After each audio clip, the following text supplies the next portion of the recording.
inovasi itu kan bisa diterapkan kepada produk yang kita memang jual, Mm-mm. ya. Ya produk itu kan bisa barang yang kita jual kan, produk itu bisa dalam bentuk barang atau jasa ya.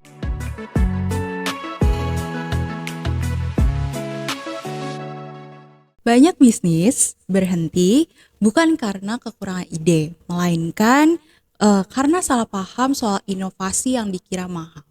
Nah, di video kali ini, aku Aya bersama dengan Coach Adit akan membongkar cara berinovasi yang realistis, murah, dan tentu saja bisa dipakai dengan segala jenis UKM atau bisnis manapun. Langsung saja yuk kita tanya dengan Coach Adit. Halo Halo Coach. Ayah, gimana kabar? Alhamdulillah baik Baik Coach. ya. Kita Oke, sehat nih hari ini nih Coach. alhamdulillah. Oke nih Coach. Mau tanya nih Coach. Nih, Silakan. menurut Coach nih, kesalahan paling umum pebisnis nih saat bicara inovasi itu tuh apa sih Coach? Kesalahan umum para pebisnis ya. Kita sempitkan pebisnis UKM ya. Ya, Tadi kan karena kamu menyebutnya UKM tuh kayaknya menjadi hal yang ini ya penting untuk kita bahas ya. ya. Kesalahan umum buat mereka business owners atau pemilik bisnis UKM itu berkaitan dengan inovasi. Mereka tuh punya interpretasi tuh inovasi itu sesuatu yang besar gitu ya. Yang pertama itu sesuatu yang besar, sesuatu yang butuh investasi gede gitu ya, sesuatu yang menurut mereka tuh hanya cocok buat perusahaan-perusahaan besar, korporasi besar gitu ya. Itu yang pertama. Yang kedua, ya karena mereka melihatnya seperti itu jadinya mereka sendiri berpikir bahwa kita kan masih UKM, nggak perlulah inovasi-inovasi. Jadi mereka punya mindset ya nggak perlu inovasi karena inovasi itu hanya untuk perusahaan-perusahaan besar gitu ya. Itu tuh dua apa ya, kesalahan utama buat mereka ya gitu.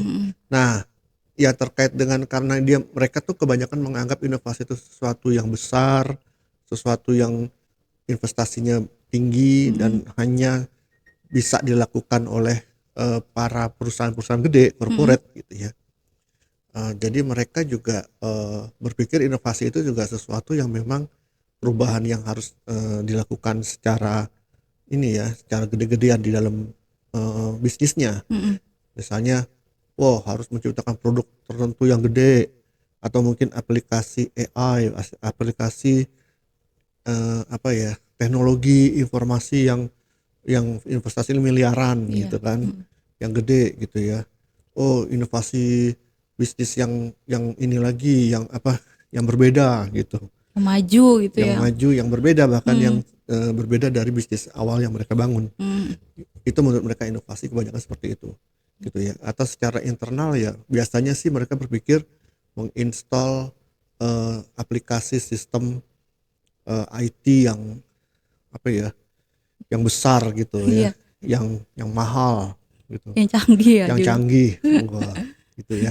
Jadi mereka berpikir seperti itu gitu ya. Hmm. Padahal gitu ya, tadi ya inovasi itu bisa mulai sesuatu yang kecil tanpa biaya gede gitu ya.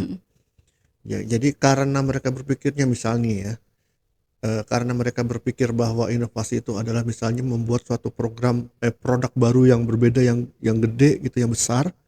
Ya mereka hanya berpikir konsep produknya seperti apa ya yang gede. Padahal sebetulnya kan mereka bisa mengawalinya dari kebutuhan pelanggannya dulu nih, kebutuhan pembeli ya. Mereka butuhnya apa gitu ya.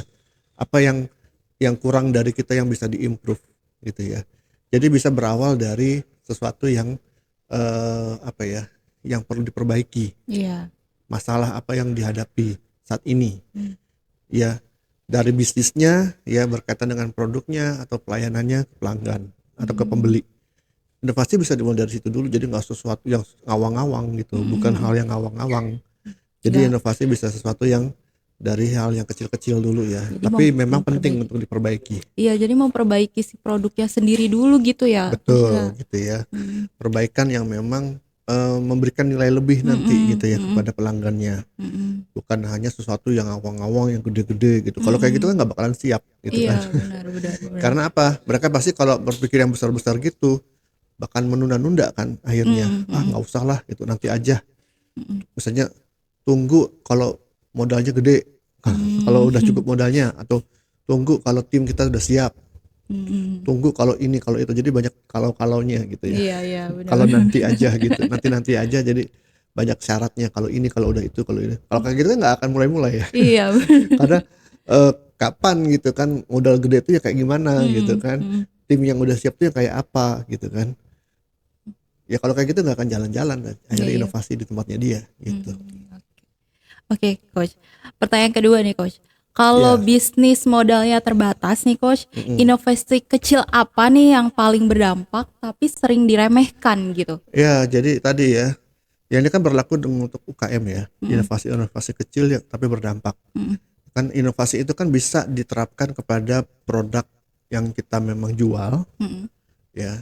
Ya produk itu kan bisa barang yang kita jual kan, produk itu bisa dalam bentuk barang atau jasa ya. Iya, benar. Jadi kita bisa, terapkan di produk kita itu, kualitas barangnya atau kualitas jasa yang kita berikan gitu ya. Yang kedua yang apa ya, yang agak dilupakan atau mungkin terlalu, mungkin nggak terlalu diperhatikan itu justru inovasi dalam pelayanan. Dalam Mmm, layanan kita ke pelanggan gitu ya, nge-service gitu ya, Coach? servisnya, Mhm layanannya gitu ya. Karena, pasti kan kalau ketika kita berinteraksi dengan mereka, dengan pelanggan itu kan pasti ada, kita melakukan layanan gitu ya. mhm Layanan kan sesuatu yang simpel, misalnya, menjawab pertanyaan mereka gitu mhm kan, merespon permintaan mereka, bagaimana kita mengirim produk kita ke mereka, mhm ya kan, bagaimana melayani apa sih, menservising mereka lah gitu ya mhm pada dasarnya. Itu kan layanan. Itu juga bisa di-improve, ya bisa diinovasikan gitu ya. mhm mhm Jadi nggak hanya terkait dengan produk atau jasanya aja, tapi mhm. layanannya justru yang suka dilupakan. Karena layanan ini kan sebetulnya kan experience, pengalaman yang dialami para pelanggan ya. Iya, benar. Percuma kalau produk atau jasanya bagus, tapi pelanggan tuh mendapatkan pengalaman yang nggak enak dari kita, Mhm. ya kan? Iya, Order lama banget responnya, mhm gitu ya. Terus kemudian misalnya kalau ada komplain nggak ditangani, gitu. mhm Ngirim produknya kok telat, misalnya itu kan layanan mhm. semua. Iya, apalagi kalau udah masuk Google review ya. Nah itu Nah kan bisa, itu. itu kan malah merusak citra juga Iya, kan, heeh, gitu. Karena betul. kan semua orang bisa tuh, masuk ke Google review kan, Mhm. dan semua orang bisa baca Iya, gitu. benar benar benar. Justru nanti malah berita buruk itu kan akan lebih cepat, 10 kali lebih cepat tersebar daripada berita baik sebetulnya. Iya. Benar benar, Ya emang. kalau berita buruknya dipostingnya di Google review, wah gitu kan, bukan hanya seluruh di Indonesia aja, seluruh dunia bisa baca gitu. Iya, benar benar benar. Gitu. Jadi ya apa ya, bentuk inovasi yang paling murah gitu kan, pertama ya cari yang memang apa yang bisa kita improve dari layanan kita, Mhm mhm. ya dari layanan kita pelanggan kepada pelanggan kita gitu. Apa yang bisa kita improve, apa yang bisa kita tingkatkan, lebih kita efisiensikan gitu ya. Iya. Nah kalau kita improve dari layanan, pasti akan dipengaruhi juga proses internal kita juga. Jadi untuk dalam rangka kita berinovasi untuk meningkatkan layanan, Mhm. harus diawali dengan inovasi untuk meningkatkan, eee, apa ya, kualitas proses internal kita gitu ya. Mmm. SOP-nya, Iya. bisnis prosesnya, Mmm. ya alur, bagaimana mengelola sumber daya, terus juga bagaimana kita bisa meningkatkan, pengelolaan, bahan baku ya. Mmm. Itu semua adalah proses-proses internal yang, harus diimprove ya, diinovasikan, yang ujung-ujung nanti akan berdampak kepada inovasi layanan kita kepada pelanggan. Mhm. Itu saling pengaruh tuh, Jadi proses internal jadi dengan, dari dalam dulu juga yang harus betul, diperbaiki ya, Coach, ya, ya gitu. gitu. Apa yang, terasa di luar itu harus diperbaiki dari dalam, Mmm, mhm. proses internalnya Mmm. gitu. Oke. Oke, pertanyaan berikutnya nih, Coach. Gimana Mhm, cara memanfaatkan feedback dari customer nih, supaya mhm, itu tuh benar-benar jadi inovasi dan bukan cuma sekedar keluhan aja gitu, Coach? iya. Jadi feedback itu nggak akan otomatis menjadi, suatu inovasi kalau Mmm, nggak diproses gitu ya iya. feedbacknya kan. Kalau feedback cuma datang, ditampung, dicatat, di-filing doang, ya udah Mmm. jadi debu aja gitu kan, campur debu filing gitu ya. Kalau filingnya kertas ya, tapi kalau filingnya di komputer ya udah jadi apa tuh ya, Cuma dilihat doang gitu ya. kalau di komputer namanya jadi apa ya, ya menu-menuhin hard disk aja gitu kan, menu-menuhin memori gitu kan. Jadi file doang gitu, Mhm, jadi tapi feedback itu harus diproses gitu ya. mhm, Harus ada proses internal yang mengelola feedback, ya kan. mmm. utamanya adalah setiap feedback itu kan harus dievaluasi, justify atau not justify. Justify itu berarti feedback itu memang sesuai, atau feedback itu memang masuk akal nggak sih untuk memang itu kita proses lebih lanjut atau enggak gitu ya. Kalau yang masuk akal ini pun harus dibagi dua lagi.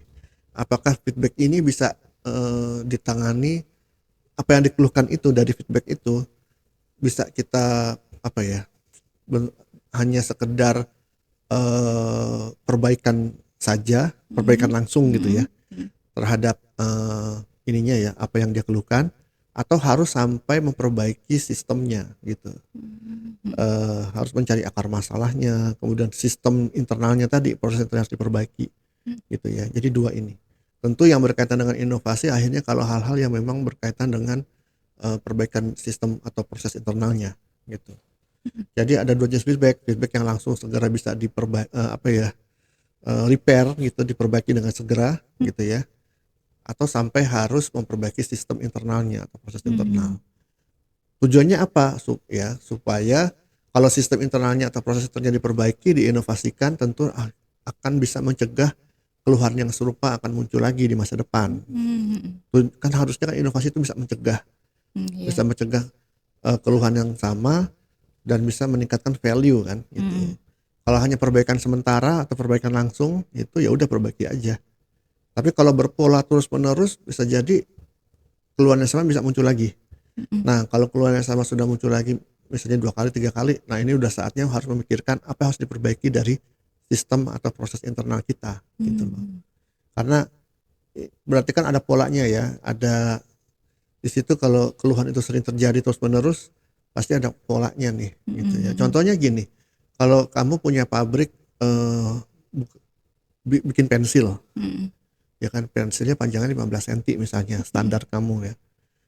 Ternyata ada pelanggan yang komplain kok pensilnya kependekan gitu kan, bukan 15 cm panjangnya gitu.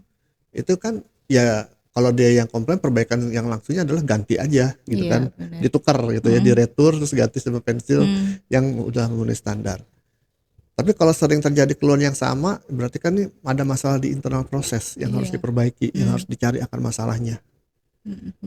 Ternyata mungkin di mesin pemotongnya yang salah kah, di proses bikin pensilnya, itu yang harus di upgrade, diperbaiki, diinovasikan ya, supaya masalah yang sama yaitu pensil kependekan tidak terjadi lagi di masa depan gitu.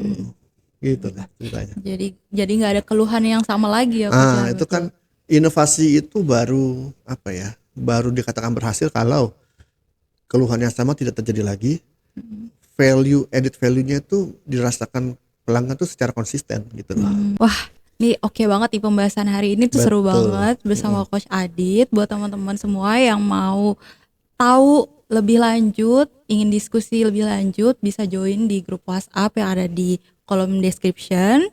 Oke, sekian dari aku Aya. Saya Aditya Menjaya. Sampai jumpa.